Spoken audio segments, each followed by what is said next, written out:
Hello ಗೆಳೆಯರೆ, welcome to S pitching Kannada channel. ಈ ಒಂದು ವಿಡಿಯೋದಲ್ಲಿ ಗಣರಾಜ್ಯೋತ್ಸವದ 1 ನಿಮಿಷದ ಕನ್ನಡ ಭಾಷಣ ನೋಡ್ತಾ ಇದೀವಿ. ಈ ಒಂದು ಭಾಷಣದ ಇಷ್ಟ ಆಯ್ತಾ ಇಷ್ಟೋದ್ರೆ ಒಂದು ಲೈಕ್ ನೀಡಿ. ಒಂದು ಲೈಕ್ ಅನೇಕ ವಿಡಿಯೋ ತಲುಪಲು ತುಂಬ ಸಿಗುತ್ತೆ. ಇನ್ನೊಬ್ರು ಶೇರ್ ಮಾಡಿ, ಇನ್ನೊಬ್ರು ಚಾನಲ್ ಸಜ್ಜ ಇಂಥ ಅನೇಕ ವಿಡಿಯೋ ಚಾನಲ್ ಸಬ್ಸ್ಕ್ರೈಬ್ ಆಗಿ. ಹಾಗೆ ಒಂದು ಭಾಷಣ ನೋಡ್ತಾ ಹೋಗೋಣ ಬನ್ನಿ. ಈ ಕಾರ್ಯಕ್ರಮದಲ್ಲಿ ಆಸೀನರಾಗಿರುವ ಗಣ್ಯಮಾನ್ಯರೇ, ನನ್ನ ಎಲ್ಲ ಗುರು ವೃಂದದವರಿಗೆ ಹಾಗೂ ನನ್ನ ನೆಚ್ಚಿನ ಸಹಪಾಠಿಗಳೆಲ್ಲರಿಗೂ 75ನೇ ಗಣರಾಜ್ಯೋತ್ಸವ ದಿನದ ಶುಭಾಶಯಗಳು. ಈ ಶುಭ ದಿನದಂದು ಗಣರಾಜ್ಯೋತ್ಸವದ ಕುರಿತು ಮಾತನಾಡಲು ಬಯಸ್ತೇನೆ. ಸ್ನೇಹಿತರೆ, ಭಾರತ ಸಂವಿಧಾನವು 1949 ನವೆಂಬರ್ 26ರಂದು ಅಂಗೀಕಾರವಾಗಿ 1950 ಜನವರಿ 26ರಂದು ಜಾರಿಗೆ ಬಂದಿತು. ಈ ದಿನವನ್ನು ಸಂಭ್ರಮದಿಂದ ಆಚರಿಸಲು ನಾವು ಪ್ರತಿ ವರ್ಷ ಈ ದಿನಾಂಕದಂದು ಗಣರಾಜ್ಯೋತ್ಸವವನ್ನು ಆಚರಣೆ ಮಾಡುತ್ತೇವೆ.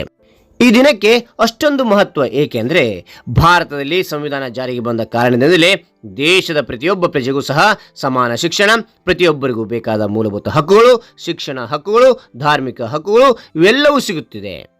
ಈ ಸಂವಿಧಾನಕ್ಕೆ ಶ್ರಮಿಸಿದ ಪ್ರತಿಯೊಬ್ಬರಿಗೂ ಪ್ರಮುಖವಾಗಿ ಡಾಕ್ಟರ್ BR ಅಂಬೇಡ್ಕರ್ ಅವರಿಗೆ ಧನ್ಯವಾದಗಳನ್ನು ಅರ್ಪಿಸುತ್ತಾ ನನ್ನ ಈ ಭಾಷಣ ಮುಗಿಸುತ್ತೇನೆ. ಜೈ ಹಿಂದ್, ಜೈ ಭಾರತ್. ಹಾಗೆ 1 ನಿಮಿಷದ ಭಾಷಣದ ಇಷ್ಟ ಆಯ್ತು ಇಷ್ಟವಾದರೆ ಲೈಕ್ ಮಾಡಿ, ಶೇರ್ ಮಾಡಿ, ಸಬ್ಸ್ಕ್ರೈಬ್ ಮರಿಬೇಡಿ. ಮತ್ತೊಂದು ಹೊಸ ವಿಷಯದೊಂದಿಗೆ ಮತ್ತೊಂದು ಹೊಸ ವಿಡಿಯೋದಿಂದ ಭೇಟಿ ಆಗ್ತೇನೆ. Thank you for watching. Bye.